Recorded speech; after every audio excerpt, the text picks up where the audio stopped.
दोस्तों कल जो दिल्ली में ब्लास्ट हुआ वो ब्लास्ट बहुत बड़ा हो सकता था।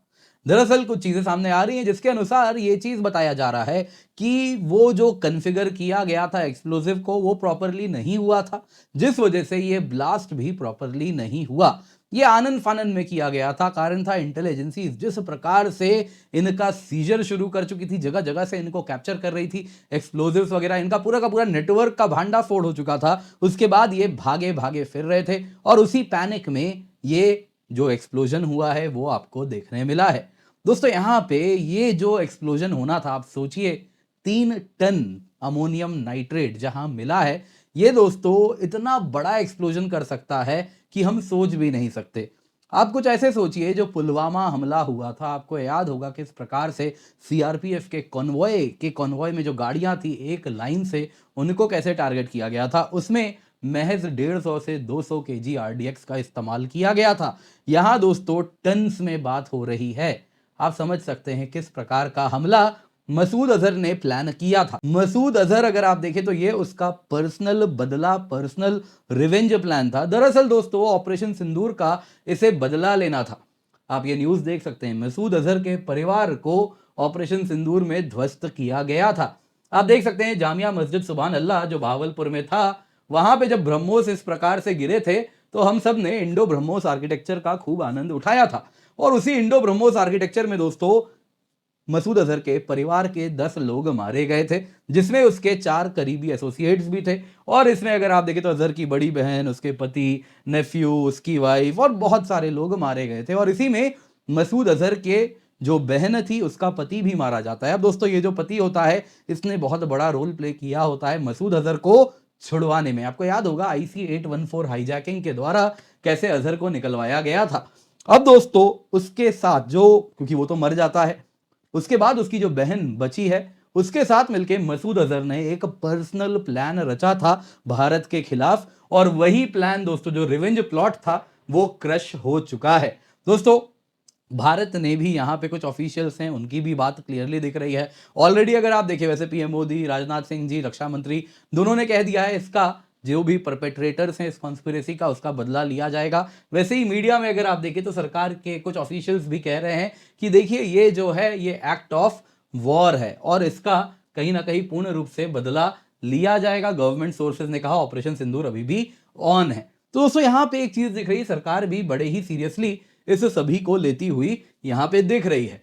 दोस्तों ये बहुत बड़ा हो सकता था। यहाँ पे सादिया अजहर कौन है, क्या ये पूरी कॉन्स्पिरेसी है, उसको हम जरा जानेंगे। क्या विमेन विंग का लिंक है यहाँ पे, और कैसे इंडिया में पाकिस्तान बेस्ड टेरर ग्रुप जो मसूद अजहर जैश ए मोहम्मद चला रहा है उसका क्या रोल है। दोस्तों मत भूलिए ये नेटवर्क में अभी भी अलग अलग जगहों से एक्सप्लोजिव्स पकड़े जा रहे हैं। आज की बात है दोस्तों, 2 अरेस्ट हुआ है, 50 केजी अन्य और एक्सप्लोजिव फरीदाबाद से रिकवर किए गए हैं। मानो जैसे एक हब एंड स्पोक मॉडल है, जहां पे हब था जो कि सेंट्रल स्टोरेज हाउस था, वेयर हाउस था, जहां पे सारे एक्सप्लोजिव्स रखे थे, और यहां से ये अलग अलग जगह कुछ कुछ क्वांटिटी में पहुंचाए गए थे। मानो जैसे पूरे भारत में कुछ बड़ा हमला ये करने वाले थे। दोस्तों यहाँ पे ये जो यूपी डॉक्टर आप देख रहे हैं, यहाँ पे इनका भी बहुत बड़ा रोल है। डॉक्टर शाहीना शाहिद, इनको मसूद अजहर की जो पत्नी है, जो कि आप अगर देखें तो ऑपरेशन सिंदूर में ही विडोड हुई थी, वो उन्होंने इनको डायरेक्टली भर्ती किया था। अब दोस्तों ये जो यहाँ पे आप देख रहे हैं, इनका भी बहुत बड़ा रोल है, विमेन विंग है, जो कि मिल के मसूद अजहर के इस पर्सनल रिवेंज प्लान में ये हिस्सा ले रहे थे। आप देख सकते हैं दोस्तों ये जो डॉक्टर का व्हाइट कॉलर नेटवर्क है, किस प्रकार से इन्होंने इस बड़े प्लान को अंजाम देने वाले थे। 2900 केजी अमोनियम नाइट्रेट दोस्तों, अगर हम एक्सप्लोजिव पावर में तुलना करें तो ये 8000 केजी आरडीएक्स के करीबन बराबर बताया जाता है। उतना ये इस्तेमाल अगर आप करें तो उस प्रकार का ये इंपैक्ट कर सकता है। पुलवामा अटैक में दोस्तों 100 से 150 केजी आरडीएक्स यूज किया गया था। तो आप सोच सकते हैं अगर अमोनियम नाइट्रेट इस संख्या में है और इसको जब मिक्स करके जो फाइनल एक्सप्लोजिव बनना था वो कितना बड़ा हमला करता। दोस्तों ये देश को दहला देता। यकीन मानिए अभी जो दिल्ली ब्लास्ट में हमला हुआ था उसमें एक्सप्लोजिव्स को प्रॉपरली कॉन्फ़िगर भी नहीं किया गया था, प्रॉपरली असेंबल्ड भी नहीं थे। फिर भी आप देख सकते हैं 13 लोग अब तक भारत के मारे जा चुके हैं। सोचिए कितना बड़ा हमला होने वाला था जिसको इंटेलिजेंस एजेंसीज ने रोका है। डेफिनेटली हमें उनका आभारी होना चाहिए। यहाँ पे दोस्तों जेएंडके और हरियाणा पुलिस उन्होंने भी बहुत जबरदस्त काम किया है, तो उनको भी कहीं ना कहीं इस चीज के लिए कहीं ना कहीं सराहाया जरूर जाना चाहिए। तो क्या है पूरी कहानी, आइए जरा आज के वीडियो में चर्चा करते हैं। पर इससे पहले आगे बढ़े आपसे निवेदन है, वीडियो लाइक करें, चैनल सब्सक्राइब करें, बेल आइकन अवश्य दबा दें। इसके सिवा फ्लैश सेल दोस्तों आपके लिए हम लेकर के आए हैं, जो कि खत्म हो जाएगा कल। जी हाँ, 20% एक्स्ट्रा डिस्काउंट आपको मिल रहा है, तो जल्दी से जाएं, जाके जुड़ जाएं। Use the code KC10, India के टॉप एजुकेटर्स से आप जुड़ रहे हैं उसके साथ, और बड़े ही अफोर्डेबल प्राइस पे आपके लिए यूपीएससी की सब्सक्रिप्शन लाए हैं। 34 महीने की सब्सक्रिप्शन मात्र 30,315 रुपए में आपको मिल रही है, तो आप जरूर जुड़ सकते हैं। अगर आपको 10 महीने की सब्सक्रिप्शन लेनी है तो 21,000 आप देख सकते हैं, करीबन 22,000 21,894 रुपीज में आपको ये भी उपलब्ध हो जा रहा है। तो जल्दी से जाएं, जाके जुड़ जाएं, use the code KC10 for maximum discount. सबसे पहले दोस्तों जरा देखते हैं मसूद अजहर और जैश ए मोहम्मद के बारे में। देखिए, लिंक्स इमर्ज होने शुरू हो गए हैं। जो Delhi red fort car bomb blast हुआ है, उसमें अमोनियम नाइट्रेट फ्यूल ऑयल का इस्तेमाल हुआ था, जो Hyundai i20 में, उसमें 13 लोग मारे जा चुके हैं अनफॉर्चुनेटली। अब तक उसको जैश ए मोहम्मद ने अंजाम दिलवाया है। दोस्तों, पुलवामा हमलों के बाद, आपको याद होगा पुलवामा एयर अटैक जो हमने किया था, उसके जो पुलवामा हमला हमारे ऊपर हुआ था, उसका हमने बालाकोट एयर स्ट्राइक किया था। उसके बाद अगर आप देखें तो हमने मसूद अजहर के ही, जो जैश ए मोहम्मद है, उसके ठिकानों को ही हमने यहां पर उस पर हमला किया था।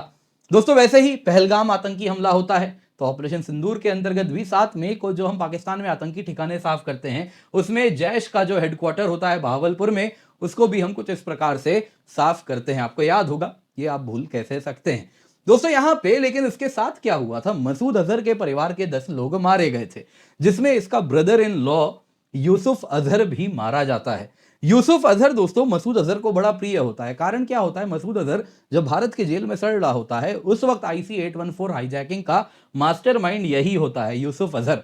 और उसके बाद अगर आप देखें तो मसूद अजहर छूट जाता है, और मसूद अजहर की जो बहन होती है, उसकी शादी इसी यूसुफ अजहर से होती है। फिर दोस्तों ऑपरेशन सिंदूर में जब हम इसके मरकज पर हमला बॉम्बिंग करते हैं ब्रह्मोस से, उसके बाद इसके परिवार के जो लोग मारे जाते हैं, उसमें यूसुफ अजहर भी मारा जाता है, जिसका निकाह अजहर की ही छोटी बहन सादिया अजहर से हुआ होता है। और इसके साथ दोस्तों अजहर तब से बदले की आग में जल रहा है। ऑपरेशन सिंदूर जब से होता है दोस्तों, उसके बाद से जैश ए मोहम्मद को रीबिल्ड करने का पाकिस्तान सब कुछ उसमें लगाता है, फाइनेंशियल लॉजिस्टिकल सपोर्ट सब कुछ देना शुरू कर देता है। दोस्तों, जो मीडिया है उनके पास अगस्त के आसपास न्यूज आनी शुरू हो जाती है कि जैश ए मोहम्मद ने नई फंड रेजिंग शुरू की है, और साथ ही साथ जो रिक्रूटमेंट ड्राइव है वो तेजी से बढ़ा रहे हैं कि दुनिया को जन्नत में तब्दील कर देंगे। और उसी में दोस्तों एक नया तरीके से जैश ए मोहम्मद को बनाया जाए, ये बात मसूद अजहर ठानते हैं। और इसके साथ ये रीबिल्डिंग में जो पार्ट होता है, इसी में जो सबसे बड़ा रोल होता है, वो होता है एक विमेन विंग बनाया जाए। कारण क्या है, अब दरअसल दोस्तों होता यूं है, ऑपरेशन सिंदूर के बाद जो इतने सारे मरकज वगैरह इनके जो उड़ा दिए जाते हैं, उसमें बहुत सारे पुरुष जो होते हैं यहाँ, वो तो मारे जाते हैं। उसके बाद बचती महिलाएं हैं, तो उन महिलाओं को कैसे इस्तेमाल किया जाए, उसके लिए मसूद अजहर ये विमेन विंग जमात उल मोमिनत बनाते हैं। दोस्तों, इसमें जो सादिया अजहर, जो मसूद अजहर की बहन होती है, जो कि अगर आप देखें तो ऑपरेशन सिंदूर में ही, याद होगा आपको, विडो हो जाती है ना, तो वो जो बहन होती हैं उनको कहा जाता है कि तुम इस पूरे के पूरे जमात उल मुमीनत को चलाओ। और इसके लिए सादिया अजहर अपनी और एक बहन समायरा अजहर को भी लेकर के आती हैं। 40-40 मिनट का ऑनलाइन क्लास लेती हैं रेडिकलाइजेशन का, और जितने भी नए रिक्रूट आते हैं उनको इंडोक्ट्रिनेट करना, उनको रेडिकलाइज करना, वो ये पाकिस्तान में बैठ के शुरू ये लोग कर देते हैं। अब दोस्तों होता क्या है, दिल्ली ब्लास्ट जो हुआ है उसमें जैश का पूरा फिंगरप्रिंट सामने आ चुका है। 2 लिंक आपको देखने मिल रहे हैं। एक अगर आप देखें तो जैश का जो टेरर मॉड्यूल है, वो पूरा का पूरा इस दिल्ली ब्लास्ट को अंजाम दे रहा था। जो डॉक्टर आदिल है, डॉक्टर मुजम्मिल है, डॉक्टर उमर, जो कि फाइनली गाड़ी में इस प्रकार से जा रहा था, आपको याद होगा शिव अरूर जी ने इनकी तस्वीरें साझा की थी। तो ये जो पूरा का पूरा नेटवर्क है, वो कहीं ना कहीं जैश से ही लिंक्ड है, जो कि इस प्रकार से 3 टन एक्सप्लोजिव्स अब तक जमा कर चुका था, और वो बहुत बड़ा हमला करने वाला था। और फाइनली रेड फोर्ट में जो हमला हुआ, वो उसी कंसाइनमेंट का कुछ एक्सप्लोजिव्स है जिससे ये अटैक हुआ था। हालांकि वो डेड हो गया, लेकिन फिर भी 13 लोग अब तक मारे जा चुके हैं। तो आप सोच सकते हैं जब ये फुल पावर से हमला करते तो कितना बड़ा हमला होता। दूसरा लिंक है दोस्तों शाहीना शाहिद, जिनको आप यहाँ पे देख रहे हैं। ये दोस्तों वो महिला हैं जिनके मारुति सुजुकी स्विफ्ट गाड़ी से एक असॉल्ट राइफल और गोलियां भी, कारतूस भी मिले थे। ये दोस्तों इनको जैश ए मोहम्मद का जो विमेन विंग है, उसका भारत वाला ब्रांच इनको ही दिया गया था। आप ही चलाइएगा। मसूद अजहर की बहन ने इनको ही कहा था कि तुम जैश ए मोहम्मद विमेन इंडिया ब्रांच चलाओ, और इसके साथ ये उसी का पालन कर रही थी। ये भी दोस्तों उसी फरीदाबाद के अल फलाह यूनिवर्सिटी में काम कर रही थी। ये भी डॉक्टर थी, कुछ उसी प्रकार से ये भी काम किया करती थी। यहां पे आपको बताऊंगा, इन्होंने पब्लिक सर्विस कमीशन जो एग्जाम है यूपी का वो भी निकाला था, और यूपी में भी एक मेडिकल कॉलेज में कुछ इसी प्रकार से प्रोफेसर का जॉब, ये मेडिकल कॉलेज या सम अदर कॉलेज देखना होगा, उसमें ये प्रोफेसर का जॉब कर रही थी। लेकिन फिर क्या होता है, कुछ अचानक से गायब हो जाती हैं, कई सालों तक जॉब पे ही नहीं जाती हैं, तो फिर इनको निकाल दिया जाता है और फिर ये अल फलाह यूनिवर्सिटी चली जाती हैं। तो ये कहानी दोस्तों इनकी है, और यही दोनों के दोनों लिंक अगर आप देखें तो जैश ए मोहम्मद से ही हो रहे हैं। यानी कि ये पूरा का पूरा बड़ा प्लान था, ये कोई छोटा मोटा हमला नहीं करना था। अल फलाह स्कूल को इन्होंने टारगेट किया था, और यहाँ पे ही पूरा का पूरा रेडिकलाइजेशन वगैरह सब कुछ यहाँ पे कुछ रन किया जा रहा है। ये चीजें सामने आती हुई दिख रही हैं। अब दोस्तों यहाँ पे ये रिवेंज प्लॉट फेल क्यों हो गया? देखिए, जो टॉप इंडियन इंटेलिजेंस सोर्सेज हैं, उन्होंने जो मीडिया को बताया है, उन्होंने कहा कि देखिए जो आईईडी था ये इनकम्प्लीट था, प्रॉपरली असेंबल्ड नहीं था, जिस वजह से इंपैक्ट लिमिटेड हुआ। जो पूरे देश भर में कहीं ना कहीं जो विजिलेंस था, सिक्योरिटी बढ़ गई थी, फेस वगैरह मिल गया था, नेटवर्क बस्ट हो चुका था, तो इस वजह से बड़ा डरा हुआ था, इमिनेंट कैप्चर का डर सता रहा था। यहां पे दोस्तों क्रेटर फॉर्मेशन नहीं हुआ, प्रोजेक्टाइल्स नहीं थे, छर्रे वगैरह नहीं थे। इससे यह बताया जा रहा है कि डिवाइस मैक्सिमम इंपैक्ट के लिए कॉन्फ़िगर ही नहीं किया गया था, जिस वजह से अगर आप देखें तो इंपैक्ट लिमिटेड हुआ। कहीं ना कहीं एक आनन फानन में ये एक्सप्लोजिव लेके भाग रहा था, और उसी में इंटेलिजेंस ऑफिशियल्स का कहना है कि ये फुल्ली ऑपरेशनल इसने एक्सप्लोजिव को बनाया ही नहीं था। तो मैक्सिमम जो destructive potential, true destructive potential ये अचीव कर सकते थे, वो ये जरा भी नहीं कर पाए।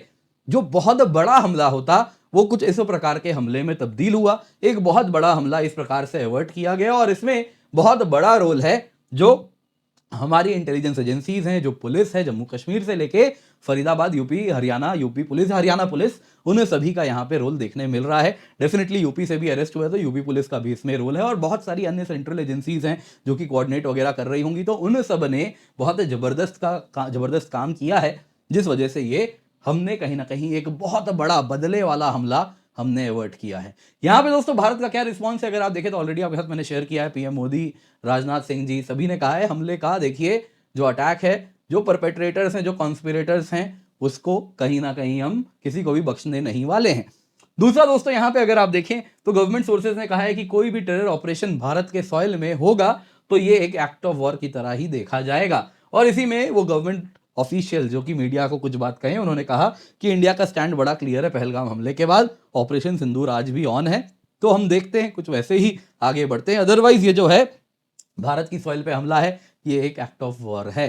दोस्तों ये सारी चीजें यहाँ पर उभरती हुई आ रही हैं, बाकी देखिए अब आगे क्या होता है। लेकिन हाँ, कहीं ना कहीं हमारी इंडियन इंटेलिजेंस एजेंसीज जितनी भी हैं, they deserve a PAT on their back, at least उनकी सराहना तो करी जानी चाहिए और हमें भी उनका आभारी होना चाहिए। अनफॉर्चुनेटली मैं देख रहा हूँ मीडिया में काफ़ी ज़्यादा क्रिटिसाइज किया जा रहा है। उन्होंने दोस्तों काफ़ी लोगों की जान यहाँ पर बचाई है, तो सराहना की यहाँ पर आवश्यकता है।